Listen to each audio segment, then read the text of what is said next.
Get your free copy of the complete tutorial at www.teachucomp.com/free. To save a selection and reuse it in the future, first make the selection you want to save.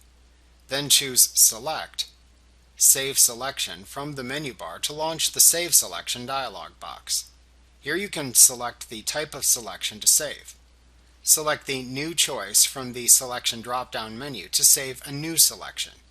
If saving a new selection, then type a name for the selection into the Name field.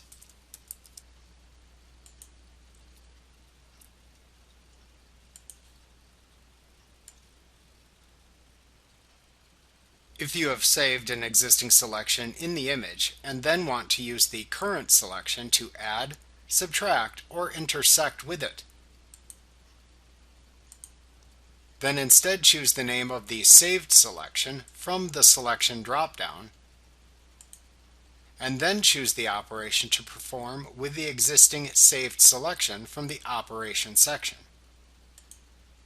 To save the selection as a channel in the image when you are ready, simply click the OK button. To load a saved selection, open the image into which you saved the selection. Choose Select, Load Selection from the menu bar. Use the Selection drop-down to choose the selection.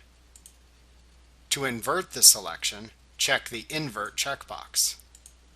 To apply a saved selection and have it interact with an existing selection, choose the interaction from the Operation section.